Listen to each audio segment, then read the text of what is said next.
I usually talk about more practical matters when it comes to thinking. Business and entrepreneurship, creativity, leadership, productivity. However, this topic came to me out of the blue, and I think it would bring a lot of value to raise it, even for my audiences that are more used to my usual discussions. The subject of wisdom versus intelligence is a fascinating one, and if you consider it, it's actually highly relevant to all of the fields that I've just mentioned.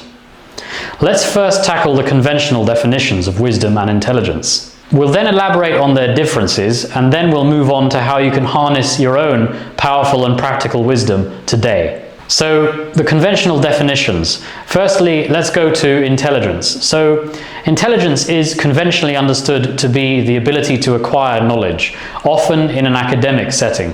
It also encompasses the ability to apply this acquired knowledge in the form of skills when faced with problems.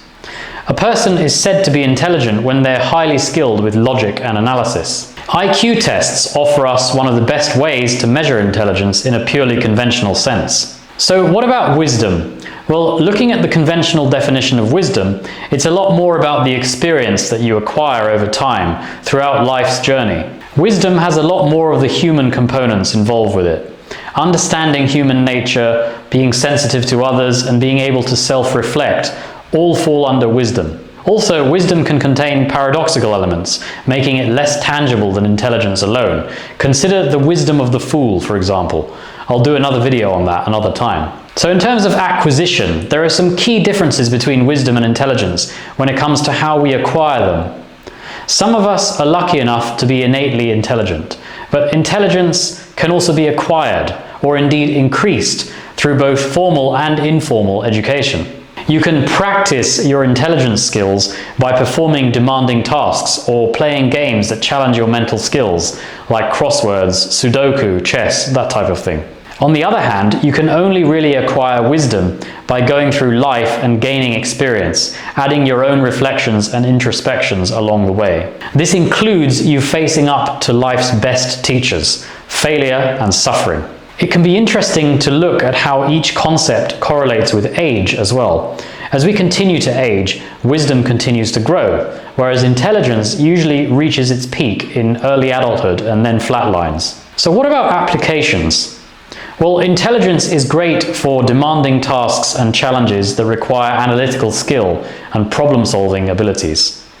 Rapid thinking requires intelligence to grease its gears. That's why, in today's day and age, we're starting to implement artificial intelligence because it's better than all of us when it comes to rapid thinking. Wisdom comes more into play when you need to make big decisions in life that require multiple strands of nuanced understanding, including a healthy dose of humanity. Intelligence alone is actually surprisingly useless for these situations. So we all know about artificial intelligence, but have you ever heard of artificial wisdom?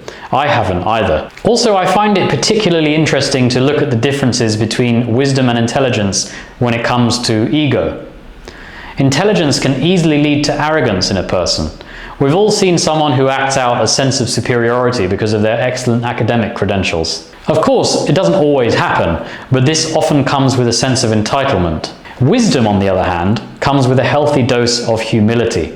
There's no ego in wisdom because it always takes a more holistic perspective. So how can you harness your wisdom today? Well, now that we've mused a little on the differences between wisdom and intelligence in a conventional sense, let's do something practically useful by reframing our discussion. It's time to get the best of both worlds and integrate wisdom and intelligence so that you can start making a huge difference in your life and your business or work. There are many ways to reach wisdom, and effective intelligence is a great option because it gives you a language for achieving wisdom quickly and practically. So for the purposes of this video, and for the sake of your success, I'd like to be so bold as to redefine wisdom.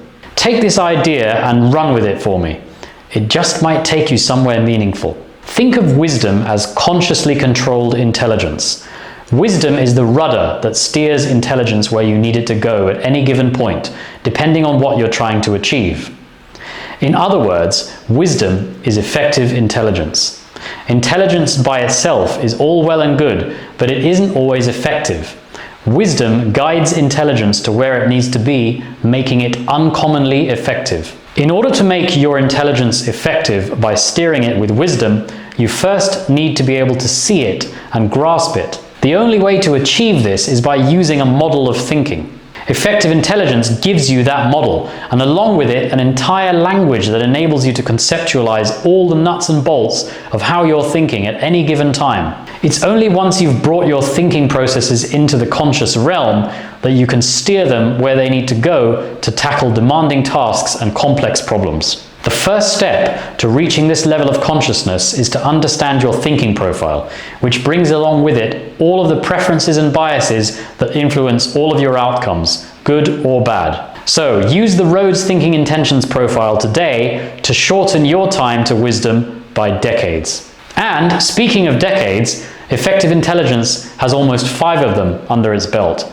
With almost 50 years of research and practical use in both multinational corporations and small businesses, it's been helping people get the results they desperately want, all through the enabling of conscious thinking. Hi, I hope you enjoyed that video. If you did, please leave a like to show support to our channel, and also subscribe if you'd like to get access to more of our content. Also, in the video, I mentioned the Thinking Intentions profile.